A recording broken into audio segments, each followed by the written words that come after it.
نردمان بۆ حکوومەت و نردمان بۆ ئەنجومەنی دادوەری. پەرلەمانی کوردستان لە ماوەی دوو ڕۆژی کۆبوونەوەی بە ئامادەبوونی ژمارەیەک وەزیر و بەرپرسی حکوومەت نەیتوانی هیچ بڕیارێک لە بەرژەوەندی خەڵک دەربکات و فشار لە حکوومەت و وەزیرەکانی بکات بۆ دابەشکردنی موچە. هاوڵاتیان بۆ چوونی خۆیان لەبارەی پەرلەمانەوە دەخەنە ڕوو، پێیان وایە پەرلەمان ناتوانێت کێشە و گرفتەکانی خەڵک و موچەخۆران و فەرمانبەران تاوتوێ بکات و چارەسەریان بۆ بدۆزێتەوە.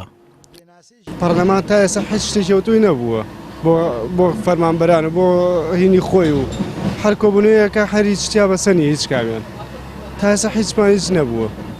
چەنەکە تا ئێستا من فەرمانبەرم لە خەسخانەیە دەوامەکەم قەسەمەخوا هیچمە هیچ نەبووە تا ئێستا. من پێم وایە پەرلەمان هیچ ناکا بۆ هیچ کەسێ چونکم متمانم بە پەرلەمان نەماوە. هۆکارێکی ئەنوا حیزبمان تاقی کردو هەمووشی لەبەر مەسلحەتی خۆی لەبەر معاش و لەبەر خۆی ئەڕۆن بۆ ئەوێ لەوێ کە معاشیان وەرگرت و معاشێکی باشات دەستیان تر میلەتیان لەبیرەچێتەوە. بە بۆچوونی من باسی ئەو گیر و گرفتانیان نەکردووە کە ئێمە دڵمان پێی خۆش بێ. لە هەڵبژاردنەکاندا خەڵکی کوردستان دەنگ دەدەن تا نوێنەرەکانیان لە پەرلەمان داکۆکی لە مافەکانیان بکەن، بەڵام هاوڵاتیان دەڵێن پەرلەمان بە حیزبی کراوە و ئەجەندای دوو حیزبی دەسەڵات جێبەجێ دەکات. پەرلەمان هیچی پێ ناکرێت لە ڕاستیە لەبەرەوەی گرفتانە ناتوانێت ئەو جەشی تورکیا بکاتە دەرەوە، ناتوانێت موچە بە ناتوانێت بڕاتۆ ناو کەرکووک و جارێکە دەست بگرێتەوە بەسەر کەرکووکە لەبەرەوەی هیچی پێ ناکرێت.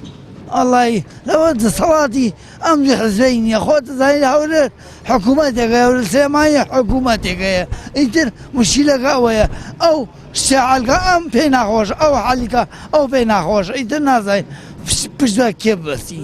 پەرلەمانی کوردستان کە باڵاترین دەسەڵاتی دەرکردنی یاسایە و پێویستە چاودێرێکی کارا بێت بەسەر حکوومەتەوە لە کاتی پێویستیشدا لێپرسینەوە لە بەرپرسانی باڵای حکوومەت بکات. لەلایەن دوو حیزبی دەسەڵاتدار یاریێمەوە قۆناغ بە قۆناغ لە دەسەڵات و ئەرکەکانی خۆی داماڵدراوە بە جۆرێک کە خەریکە بای ڕاستەقینەی خۆی لەدەست دەدات کە ئەویش مەترسێکی گەورەیە لەسەر پرۆسەی سیاسی لە هەرێم. سامان فەتاح، کەناڵی ئاسمانی پەیام، هەڵەبجە.